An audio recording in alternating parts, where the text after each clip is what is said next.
Hello. Tamar സംവിധാനം ചെയ്ത circuit. Tamar ഇതിനു മുമ്പ് സംവിധാനം ചെയ്ത സിനിമ 1001 രാവുകളാണ്. അതും എനിക്ക് ഇഷ്ടപ്പെട്ട ഒരു സിനിമ തന്നെയാണ്.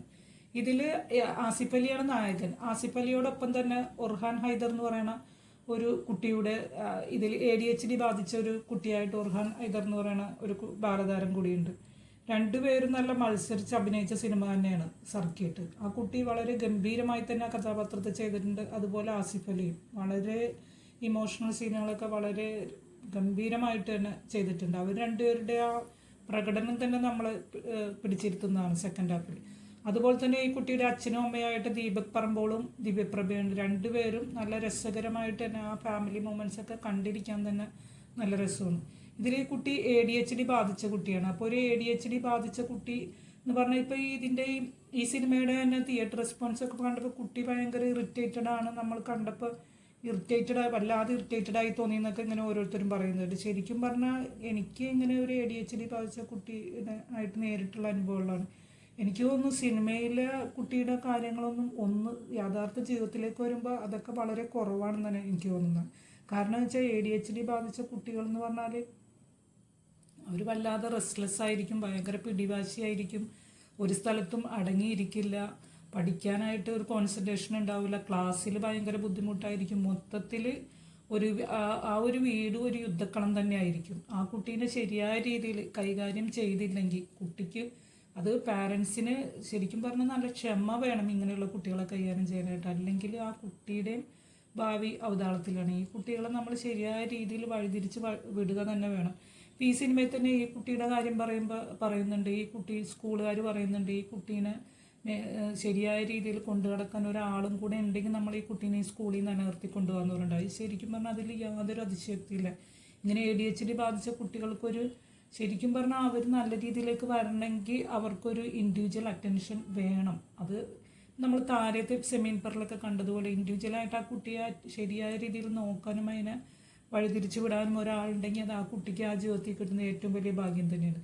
ഇത് മെഡിക്കേഷനിലൂടെ മാറാം. അല്ലെങ്കിൽ ഈ കുട്ടി ഇപ്പോൾ ഈ ഓരോരോ മാർഷ്യൽ ആർട്സ്, ഡാൻസ്, അല്ലെങ്കിൽ ഈ കുട്ടിക്ക് ഇഷ്ടമുള്ള എന്തെങ്കിലും ഒരു കാര്യങ്ങളിലേക്ക് അക്കാഡമിക്കലി ആ കുട്ടി ഇപ്പോൾ പാരൻസിനൊക്കെ ഭയങ്കര ആൻസൈറ്റി ആയിരിക്കും കുട്ടി അക്കാഡമിക്കലായിട്ട്. ഈ കുട്ടി നല്ല ബുദ്ധിയുള്ളതായിരിക്കും, പക്ഷേ അതിനത് കോർഡിനേറ്റ് ചെയ്ത് ഇരുന്ന് പഠിക്കാനും അതിന് അടങ്ങിയിരിക്കാനും ഒക്കെ ആ കുട്ടിക്ക് ബുദ്ധിമുട്ടുണ്ട്. അപ്പോൾ അതിനെ ശരിയായ രീതിയിൽ കെയർ ചെയ്യാൻ ഒരാളുണ്ടെങ്കിൽ ആ കുട്ടി എന്തായാലും വളരെ നല്ല നിലയിലെത്തും.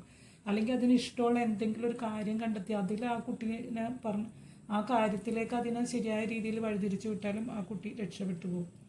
ഇതിൽ ഈ കുട്ടീനെ ഇതിൻ്റെ ഈ അച്ഛനും അമ്മയായ ദീപക് പറമ്പോളിൻ്റെ ക്യാരക്ടറും ദിവ്യപ്രഭയും കൈകാര്യം ചെയ്യുന്ന രീതി വളരെ നന്നായി തന്നെ അവർ ചെയ്തിട്ടുണ്ട്. കാരണം വെച്ചാൽ അത് വളരെ അഭിനന്ദനം അറിയിക്കുന്ന രീതിയിൽ തന്നെ അവർ ആ കുട്ടീനെ ചെയ്തിട്ടില്ല. അവർ എത്രത്തോളം ദേഷ്യവും ഇത് മനസ്സിലുണ്ടെങ്കിലും ആ കുട്ടീനെ അതിൻ്റേതായ രീതിയിൽ അവർ ചിലയിടങ്ങളിലൊക്കെ അവർ ദേഷ്യം പിടിക്കുന്നുണ്ടെങ്കിൽ കൂടി അതിനവർ ശരിയായ രീതിയിൽ അതിനവർ കെയർ ചെയ്യുന്നുണ്ട്. അതേപോലെ തന്നെ ഇവർ തമ്മിലും ജീവിതത്തിൽ ഇങ്ങനെ ആകെ വിഷമം പിടിച്ച അവസ്ഥയിലും അവർ തമ്മിലും വഴക്കുണ്ടാവുന്നുണ്ടെങ്കിൽ കൂടി അവരാ വാക്കുകൾ ഉപയോഗിക്കുന്ന രീതിയും അല്ലെങ്കിൽ അവർ വല്ലാതെ അങ്ങോട്ട് ഔട്ട് ബേസ്റ്റ് ആവാതെ അവർ പെരുമാറുന്ന രീതികളും ദിവ്യപ്രഭയുടെ കുറേ സീനുകൾ എനിക്ക് അങ്ങനെ തോന്നിയിട്ടുണ്ട്. ആ ഒരു രീതി വളരെ അഭിനന്ദനം അറിയിക്കുന്ന കാര്യം തന്നെയാണ്. ഞാൻ എല്ലാ വീടുകളിലും ഇങ്ങനെ നമ്മൾ പരസ്പരം ബഹുമാനിച്ചും മാനിച്ചും ഇങ്ങനെയുള്ള ഒരു രീതിയിൽ മുന്നോട്ട് പോവുകയാണെങ്കിൽ നമുക്ക് ഒരുപാട് പ്രശ്നങ്ങൾ ഒഴിവാക്കാൻ തോന്നി എനിക്കത് കണ്ടപ്പോൾ. അതേപോലെ തന്നെ ആസിഫ് അലി ഒരു പ്രത്യേക സാഹചര്യത്തിലാണ് ഈ കുട്ടിയെ കണ്ടുമുട്ടുന്നത്. ആ ഒരു സാഹചര്യം എനിക്ക് ഇച്ചിരി അസ്വാഭാവികമായി തോന്നിയെങ്കിലും അതിന് ശേഷമുള്ള സീനുകൾ ആസിഫ് അലി ആ കുട്ടിയെ കൈകാര്യം ചെയ്യുന്ന രീതി, ആസിഫ് അലി ആണെങ്കിലും ജീവിതത്തിൽ വല്ലാത്തൊരവസ്ഥയിൽ നിൽക്കുന്ന ഒരവസ്ഥയാണ്. മനസ്സിലാകെ പിങ്ങലും ദേഷ്യവും വിഷമവും എല്ലാം ഉണ്ട്. ആ ഒരു അവസ്ഥയിലും ആ കുട്ടിയുടെ അടുത്ത് ആസിഫ് അലി കാണിക്കുന്ന ആ ക്ഷമയും അതിനെ കൈകാര്യം ചെയ്യുന്ന രീതി നമ്മളെ കണ്ടിരിക്കാൻ നമ്മൾ പ്രേരിപ്പിക്കുന്നതാണ്. ഒരു കുട്ടിയോട് കാണിക്കുന്ന ദയവും അതിനെ കൈകാര്യം ചെയ്യുന്ന ആ ഡ്രസ്സ് മാറുന്ന സീനായാലും ആ കഥ പറഞ്ഞു കൊടുക്കുന്ന സീനായാലും അതേപോലെ ഇങ്ങനെ ഒരു കടലിലേക്ക് ഇറങ്ങിപ്പോകുന്ന ഒരു സീനുണ്ട്. ആ സീനിൽ ആസിഫ് അലി എനിക്ക് തോന്നുന്നു ആ കുട്ടിയായിട്ട് അങ്ങോട്ട് ഇറങ്ങി പോകുമെന്ന് തോന്നിപ്പോയി. പക്ഷേ അപ്പോഴും അവൻ്റെ ആ നിഷ്കളങ്കതയും അവൻ ആ വെള്ളം ആസ്വദിക്കുന്ന രീതിക്ക് ആ സീനൊക്കെ എന്തൊരു ഭംഗിയായിട്ട് എടുത്തിരിക്കുന്നത് എനിക്കതൊക്കെ വളരെയധികം ഇഷ്ടമായി. എന്തുകൊണ്ടും നമുക്ക് കണ്ടിരിക്കാൻ പറ്റാവുന്ന നല്ലൊരു സിനിമയാണ് സർക്കിട്ട്. അതുപോലെ തന്നെ ഇതിൽ പ്രകടനത്തിൻ്റെ കാര്യത്തിലായാലും ആസിഫ് അലിയുടെ ഉപ്പയായിട്ട് വരുന്ന ഒരാളുണ്ട്. പുള്ളി ആയാലും പിന്നെ ഒരു ആസിഫ് അലി നിൽക്കുന്ന കടയിലെ ഉടമസ്ഥനായാലും പിന്നെ ഇതിൽ നമ്മളുടെ അലക്സാണ്ടർ പ്രശാന്ത് ഉണ്ട്. എല്ലാവരും നല്ല രീതിയിൽ തന്നെ അഭിനയം കാഴ്ചവെച്ചിട്ടുണ്ട്. മൊത്തത്തിൽ എല്ലാം കൊണ്ടും നല്ല രീതിയിൽ തന്നെ മേക്ക് ചെയ്തിട്ടുള്ള, നമുക്ക് കണ്ടിരിക്കാൻ നല്ല സുഖമുള്ള നല്ലൊരു സിനിമ, നല്ലൊരു സന്ദേശം നൽകുന്ന സിനിമ.